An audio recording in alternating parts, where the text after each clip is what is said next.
more for the risk that it's taken. We've seen obviously Josh Garrett bringing all of those a few years back, and Yago's kind of the one that does that all the time. And so far, it's been so good for Yago Dora. But let's take a look at Ian Gentil. As we said, big performer here last year, and on one of the bigger waves we've seen. And that's a case of forcing an air that works. Yeah, just manufacturing. Obviously, look how much water and how noisy that section is, and he somehow is able to get that tail high. Nothing so critical and big, but still, it's a great way to start the heat, and mostly against the opponents that started off with a couple of ones. He's really, I think he's underrated in terms of what he can do in the air and how technical he is, because he does kind of have this kind of chilled out throwback style. I mean, you could see him on a MR twin fin doing some big stylish high-line carves and fades, but he kind of flips the script on you quick. Any chance he gets to throw his fins, you know, competitive heat IQ, the heat knowledge. He's very relaxed most of the time. You see Yago now. Just another warm-up wave. Not a good wave selection right there for him to miss that first priority. That's the gap that I said, you know, those wide waves, sometimes they grow. Let's see if he's going to pay off. Why not go? With 28 minutes left, kind of never know what these waves can present to you on this inside section. Still building speed. Not much happening on that wave, but again, not a lot of time wasted. Didn't go good, so I'm feeling good, like I told you, honestly, physically, mentally. It's just about, you know, maybe being more hungry and get my confidence back and smash it. Let's do it, Ramsey. Keep that momentum. So utilizing his priority, Ian Gentil. Nice snappy carve there to start. The fins free flourish at the end of that second turn. Board looks perfect under his feet. Strong finish there, crashing up against those rocks, but because those rocks are slippery, they're all different sizes, it's a wild place if you want to or have to switch boards mid-heat. Looking back at Ian Gentil's wave, this was just great, solid, smooth, flowy surfing. Yeah, and that's all because of the leverage that he takes advantage of his very stretched out body. Very tall guy, but he can compress and get very low, as you're going to see right here. Driving through that turn, and he compresses all the way down, and what that does, give him more leverage to generate speed. Gets very light right there, extends again, and then aiming down the line, you can see his eyes noticing that the wave was going to run, and the closeout section is right in front of him, and you can see he gets up high and then gets very low on his board, and because of his size, it gives him more amplitude and also more speed to be generated. And super stylish. Now we see Yago going to the air, more of a ollie than an off the lip air. He finishes with a big vertical whip. Weak section that he had.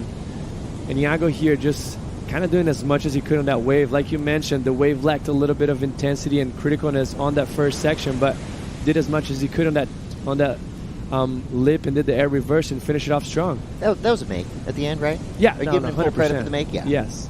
Up and vertical, pushes the back foot. And watch the inside, right in front of him. Boils start to come up, starts to go dry. And you can notice by the texture as well, yeah? Like those are all because of the rocks, like shallowness. This starfishing right there. There's just something so pure about a beautiful, bright, white surfboard. Not a lot of logos. And I'm sure he'd want a few more stickers on his board.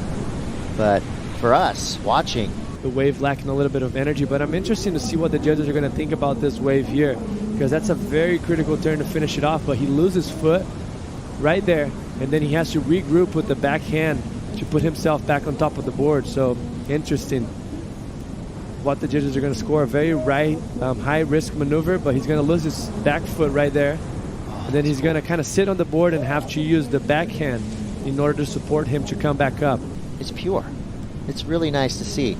And that was a beautiful layback to finish for Ian Gentil. Now you see Yago getting technical, trying to throw the varial. Kind of gets blown out the back of the wave, but I like. Obviously, you can't see it because it's on the whitewash, but if you're a surfer, you know. J.Bunch now. So far, not a great start in this heat with just a couple of ones, but looks like he's back on track now. Couple big backside whips. J.Bunch, you know, if he gets a section, he will fly. That was a sharp turn right there on a tiny little section, all the way through the inside, beyond vertical. That is so hard to do. That was not an air section, but somehow he made it look easy, made it look nice. See what the judges give him there, but here's the comeback wave. For one of the nicest guys on the championship tour, J.Bunch. And this is that second wave of the set, a little bit cleaner. You can see the pace of the wave is not running down the line so much, mostly for the backhands. That's ideal.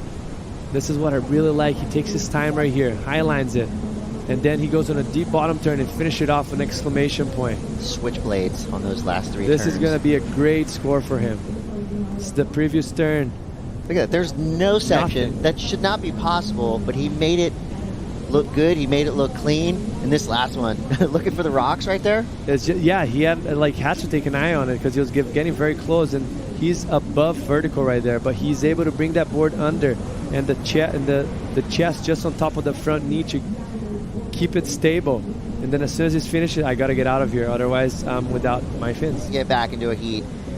And that's how you shut the door on the other 2 guys trying to get back in the heat. Yago Dora, big back 3 there. Friend saying he did something, he did it, huh? Yeah. I made that. No one saw it. No one saw it.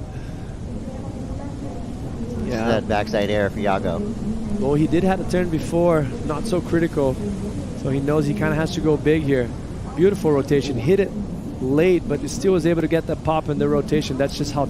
So not giving up in the span of the heat, but also not giving up on that wave. Smart decision, because it did offer him, some room to move on the inside. Here we go, Ian Gentil quickly getting a speed burst there, trying to fight his way around this section. And that Biolis Mayhem under his feet, looking cherry. Big turn there, lots of power.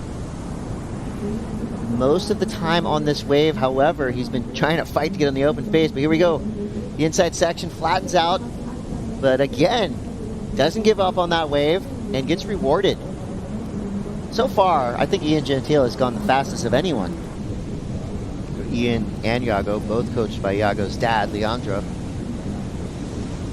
As you see it right here, you can see he stands very tall the whole time, very light-footed, letting the board glide. If you put extra pressure to it like he does right there, you can end up digging the rail and losing speed, but when you do it only on the turn in those conditions, it really helps you out.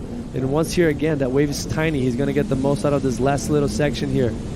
Beautiful kind of layback snap to finish it off. Obviously the wave is less than half a foot on that section, but he did as much as he could. 13:35 for Ian Gentil. Correction, is coached by Yago Dora. It's showing right there that he has all the skills, all the style, This and is where obviously he great compresses. wave selection. Yeah, definitely. Playing a very smart heat.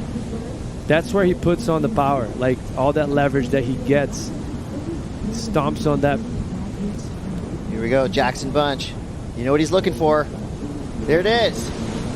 Tail high, back 3, straight into the bottom turn, straight into another backside whip, and another. That right there is electric surfing. I mean, the way he took off, projecting down the line, he saw the ramp. Those turns are completely different. It's very hard to switch it up on a wave itself. Well, we're hoping that the Yago show continues. His momentum coming into this heat, so far better than what we've seen in the past. Every rotation. All the grabs as well. All the grabs. This is just a very tricky wave to ride. Like most likely that first wave, just running fast and then very broken. All the things you don't want in a wave out here or on display for that last wave. And he almost claimed it right there, just because if you're surfing that wave, the degree of difficulty to ride that wave is very hard, so it probably tricked his mind, thinking, oh, that was like something. The basement to the penthouse quickly on the strength of 2 solid waves, a 6.33 and a 5.83. Ian Gentil now trying to fight back using his priority on this wave. Where's the speed burst? They're kind of getting clamped on. Nothing for Ian Gentil, so he will drop down to 3rd priority. Obviously coming with that mistake off his 3rd wave, he lost priority on a 0.27, but that set him up to get the 6.33. How's that work? You know, like you have a mistake and it just pays off. And that's really what's making the difference on this heat so far, because if you think about it, at 5.83, he was paddling back out from the 6.33. I bet you something went through his head when he took off on that 0.27. He was like, oh my gosh, like I just have the worst scores of the heat so far. I'm up against two amazing surfers that are much more mature than me, have been on tour for longer. And all of a sudden, they go in 4s and 3s, and he comes in a 6.33. Anything can happen, and probably will. With 4 minutes 42 seconds left, Gentil now blasts the section. Crosses the rock, throws the front 3, whips it around easily. That's solid combo there. That deep wave right now is just kind of going too close to the point. Here we go with second priority, Yago Dora.